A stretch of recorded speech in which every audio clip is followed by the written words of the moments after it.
The land, our refuge, our provider. We make our lives here, leave our mark here, depend ultimately upon the land. It's a heritage we treasure, a heritage protected by a unique system of government, individual self-determination. The individual and self-determination are protected by a system of government that calls upon each of us to take responsibility for ourselves and the towns we live in, to make the decisions that will shape our lives by shaping our communities. We're very much like the people here in Coniston, a fairly typical small New Hampshire town. Coniston grew up during the textile era, a farm community that fed the cities. It declined when industry moved from the state. For years, Coniston was just scraping by. But a renaissance of sorts began in the early 70s. Coniston was rediscovered. Its proximity to Manchester and Boston appeals to commuters. New people have been buying into Coniston, looking for a way of life not available in other places. The small businesses downtown like the new affluent clientele, but the farmers are finding themselves being taxed out of their acres as property values rise. To make things even more complex, a New York firm has been looking Coniston over as a possible site for a new facility. Good morning, Electrokinetic. I'm sorry, Mr. Kimball is still in that relocation meeting. Can I have him get back to you? Well, can we all at least agree that New Hampshire seems best financially? The numbers here show that the Middleton and Rocky Mountain sites aren't really competitive. New Hampshire's tax base is also very attractive. I feel fairly confident that a move in this direction would go smoothly. What area in New Hampshire are we looking at? It's a place called Coniston.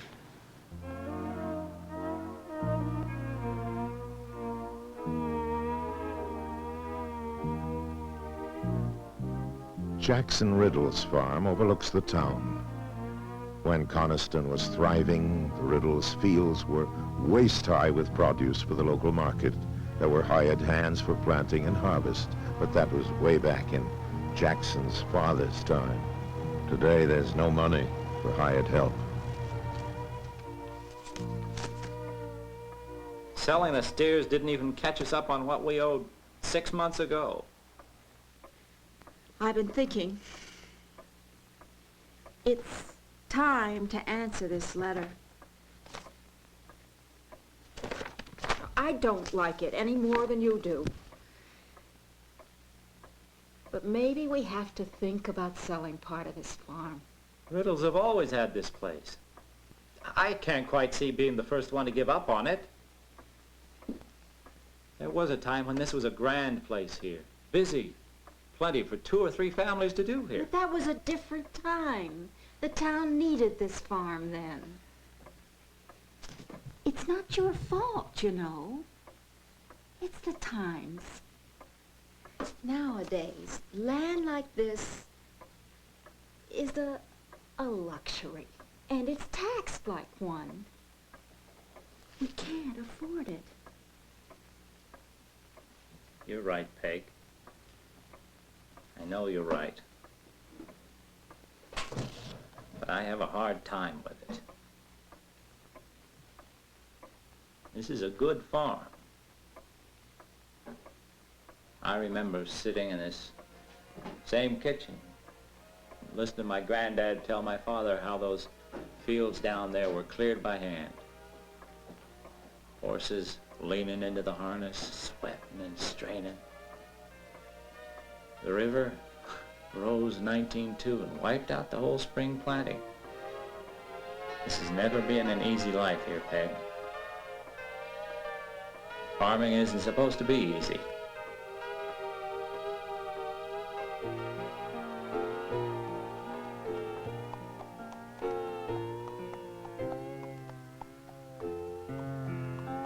Downtown Coniston is a comfortable place in the morning. There are few businesses, but everyone is small and locally owned. The newcomers find this turn-of-the-century approach to commerce charming, not at all like the impersonal face of the big cities they've left behind. Harriet Bright's family market is an old tradition in Coniston, but neither Harriet nor her store has fallen behind the times. Harriet is a forward-thinking person.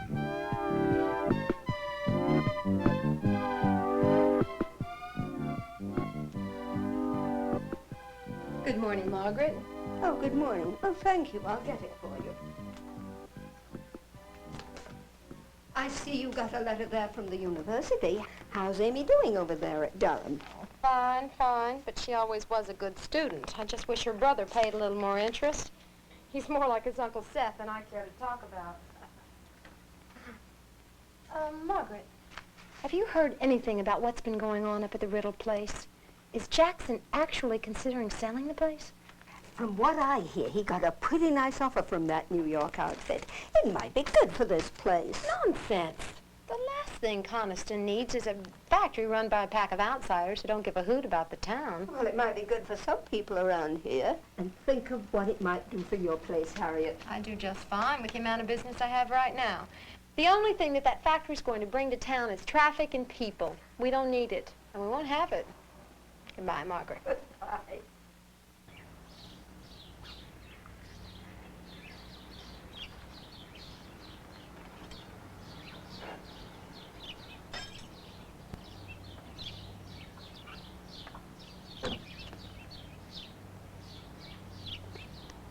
Peter Graham, Electrokinetic General. It's a pleasure to finally meet you, Mr. Riddle. Darn thing needs a full-time mechanic. Mr. Graham, this is Peg Riddle. Peg is the brains of the operation around here. Well, it's a pleasure to meet you. Happy to meet you, Mr. Graham. Don't mind Jackson. It's the both of us who put our heads together about your proposal. Well, you have a real nice place here. Driving straight from the city, it's like being in a different world. I envy you. Well, as you know from our correspondence, we're interested in about 50 of your acres here, contingent, of course, on whether the town will approve it. Have you thought about our offer?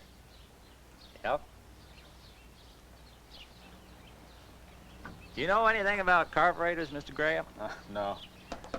Well, can't seem to keep the dust out of them. There's a lot of dust here when you turn over the topsoil and it doesn't rain for a while. Hasn't been much rain around here for quite a while now. Hay keeps coming up short. And those blasted carburetors keep filling up with dust. I've been thinking I might put that hayfield up for trade if the right offer came along. You telling me you might be interested in my hayfield, Mr. Graham? Well, it is close to town. The interstate goes by, pretty close according to my maps. Boston's just an hour down the road. I'd say that your hayfield has a lot of possibilities, Mr. Riddle. We won't have it. There must be another way out of this mess for Jackson. Imagine selling off his family's place. There must be another way. It can't just be me who thinks so. This can't be all foolishness to want to keep this. We need places full of memories. So many 4th of July done up in bunting on this green. The dogs, the children.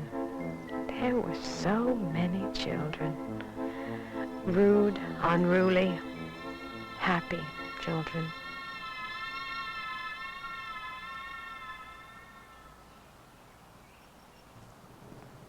George Stearns is Coniston's selectman. He had never considered himself much of a candidate for political office. But since he moved to Coniston in 1967, he's seen more than one pretty little New Hampshire town swept under by unplanned growth. As he voiced his concerns for Coniston more and more publicly, it seemed obvious that he ought to run for public office. He's into his third term now. Proposing a plant with 500 people. Now, a number of these positions will be filled by people who already live here. Another percentage will be filled by workers who probably won't move to Coniston itself. So we're talking roughly 350 families by these figures. That's even worse than I'd imagined, George. Good thing we never zoned industrial space here. It's impossible for them to move in. Isn't it, George? Well, I'm not exactly convinced, Harriet, that we ought to keep them out. Economically, Coniston could use something like this. Our tax base would go up by at least 15%. That's no small thing for a community to turn down. But what we're talking about here, George, is something more than money. What we're talking about is keeping this a place that you and I would want to live in. If we let one in, others will follow. It would open up all the land beyond Riddle's place. I agree with you that there'll be problems. That's why we're working up a master plan. The town has to grow, Harriet. We can't stop it. But we can decide how it'll happen. There's more than one issue here. The issue is Coniston. We have something here we cannot afford to sell off to the first big-time outfit that comes down the pike. We're not talking about selling out. We're talking about being realistic. There are people in Coniston who could use this badly.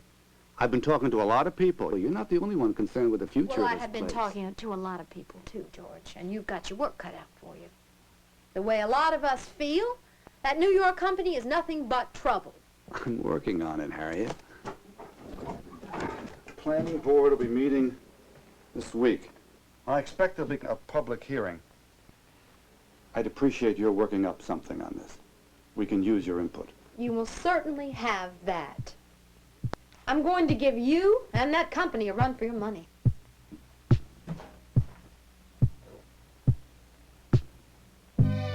George would have liked the issues to be as cut and dried as the actuarial tables he used in his insurance business. But there was no statistic that enumerated the appeal of this town he had chosen to raise his family in. There was no statistic that explained the tranquility he felt when he drove past the green each evening on his way home. It was a thin line he negotiated between economic reality and spiritual necessity for Coniston.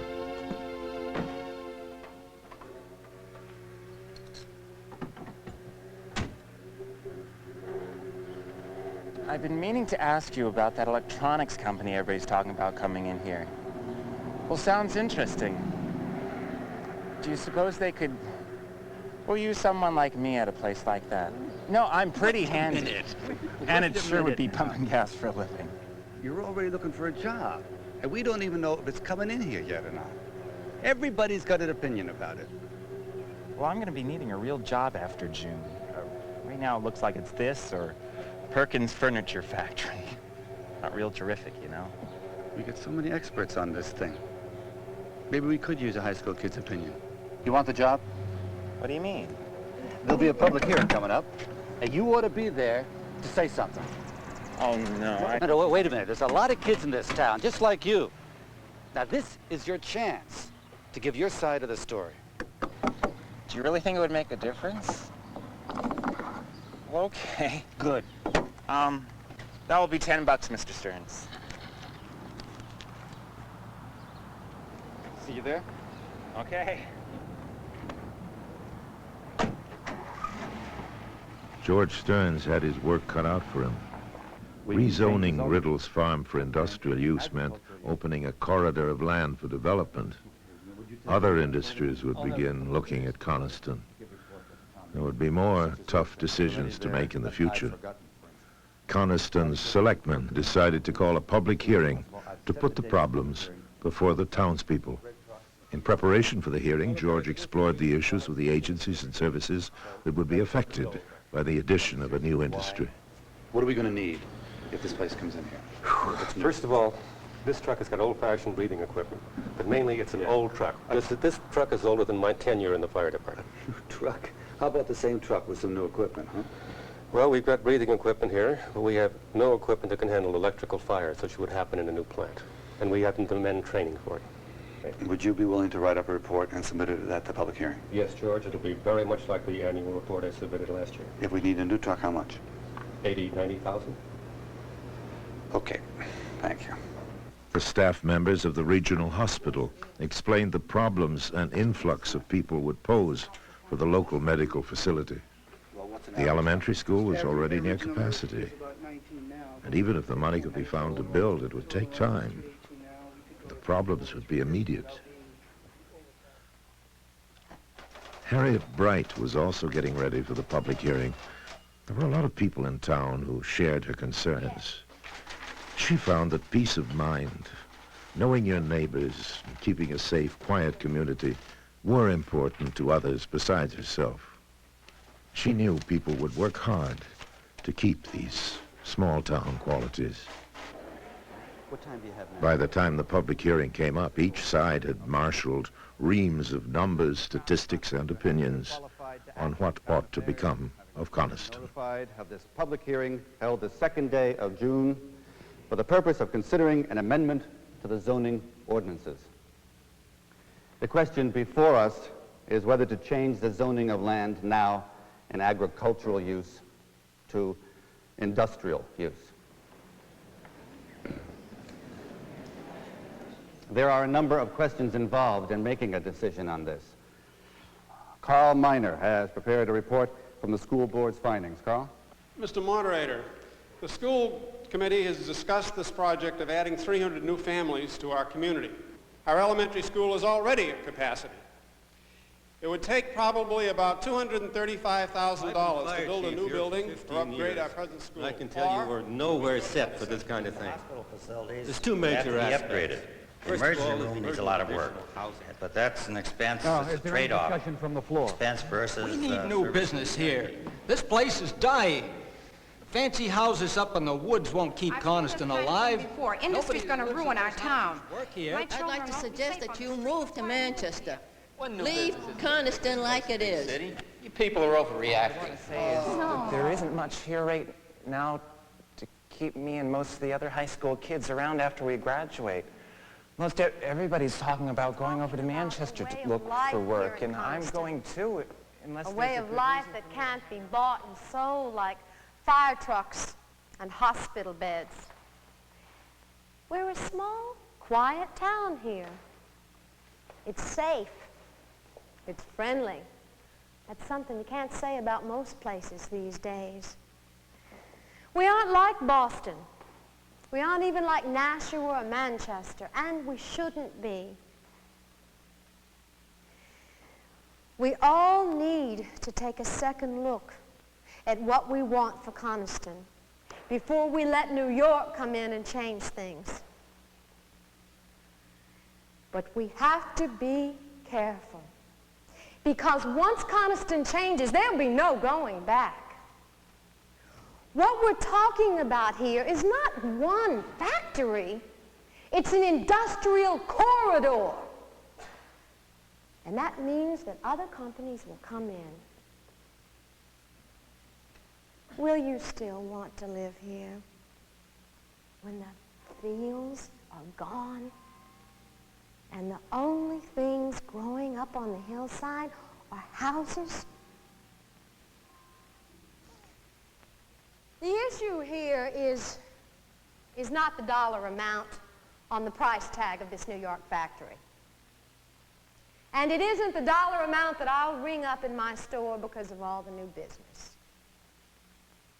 The issue here is on the other side of the price tag. The issue is the quality of life. And you remember that when you decide what you want for our town.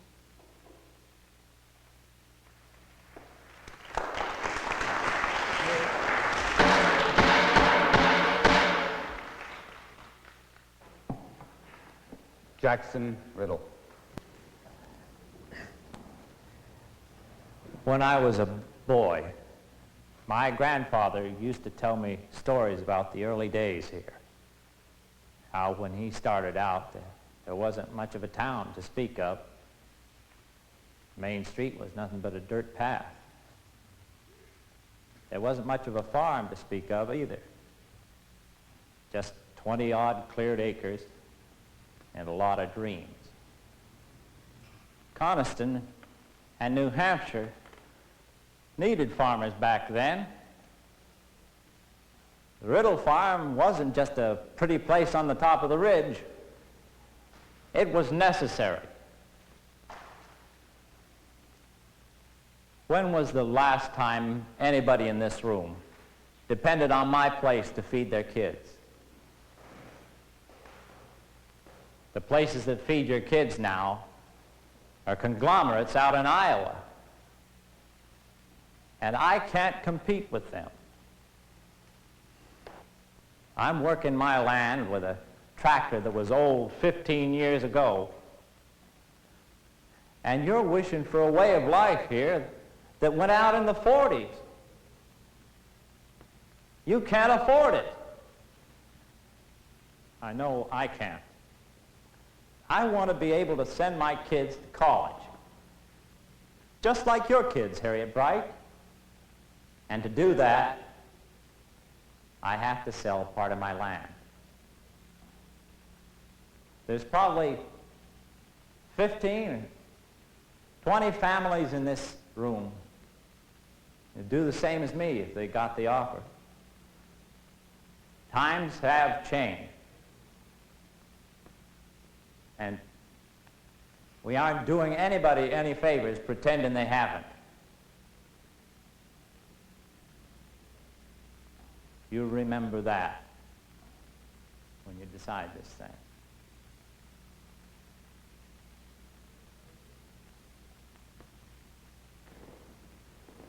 Well, the debate went on long after this first hearing. It took months, 3 more public hearings and a special town meeting before decisions were finalized.